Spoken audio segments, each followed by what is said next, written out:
आज की कहानी। शक का इलाज हकीम लुकमान के पास भी नहीं है।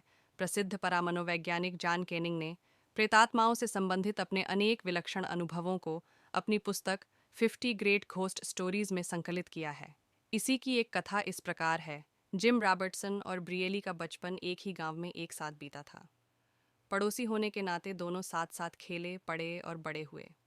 जिम रॉबर्टसन ब्रियली से 2 वर्ष बड़ा था, इसीलिए उसकी शादी भी पहले हुई। सुंदर दुल्हन को पाकर जिम फूला नहीं समाया।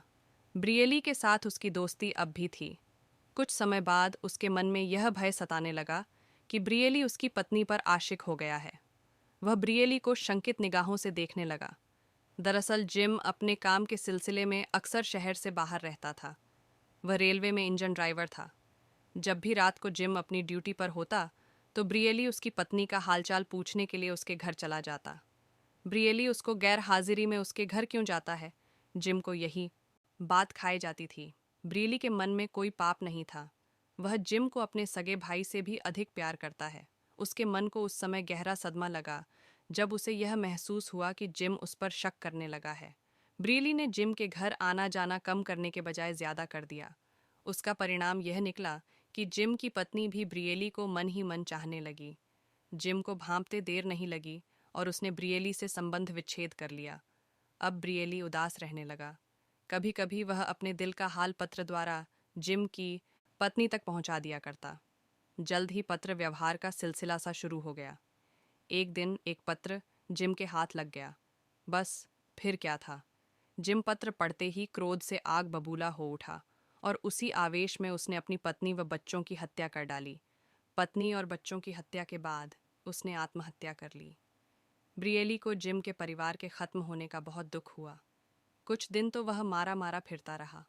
फिर वह भी रेलवे में भर्ती हो गया। इंजन ड्राइवर बनकर लंबी दूरी की रेलगाड़ियां चलाने लगा। दुर्भाग्यवश उसे वह इंजन मिला जो कभी जिम चलाया करता था। उस इंजन को चलाने का उसका अभी पहला ही दिन था कि उसके साथ विचित्र घटनाएं घटने लगीं। पहले ही दिन जब वह अपनी ड्यूटी पर आया तो उसने महसूस किया कि इंजन में कोई अदृश्य रूप से पहले ही विद्यमान है। ऐसा उसे इसलिए अनुभव हुआ क्योंकि अभी उसने इंजन के किसी भी हिस्से को छुआ नहीं था कि उसके कलपुर्जे अपने आप हिलने लगे। फिर जैसे स्वतः ही इंजन चलने लगा। ज्यों ही ट्रेन चलने का समय हुआ तो उसके हैंडल पर हाथ रखने से पहले ही इंजन चलने लगा। ब्रियली की टांगें कांपने लगीं और भय के मारे माथे पर पसीना आ गया।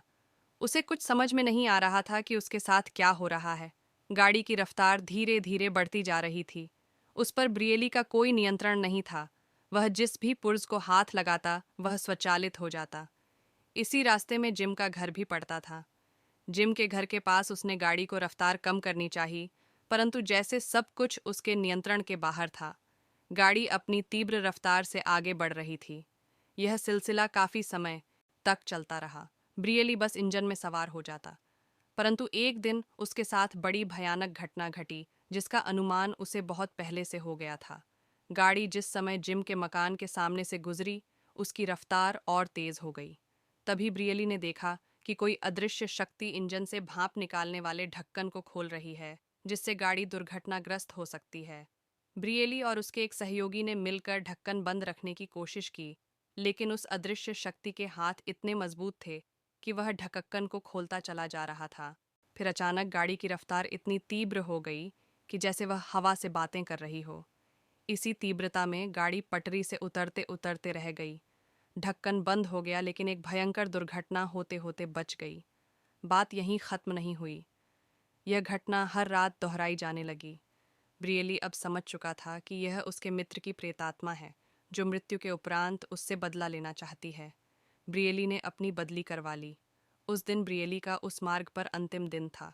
उस दिन ब्रियली अपनी पत्नी और छोटी लड़की को भी उस गाड़ी पर घुमाने के इरादे से साथ लाया था जो पिछले डिब्बे में बैठे हुए थे। आज भी गाड़ी अपने आप स्टार्ट होकर चल पड़ी थी।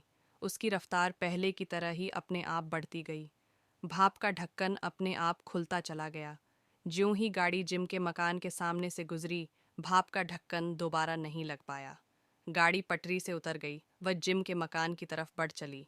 ब्रियली, उसकी पत्नी व बच्ची तीनों छिटक कर गाड़ी से बाहर जा गिरे और उनकी मृत्यु हो गई।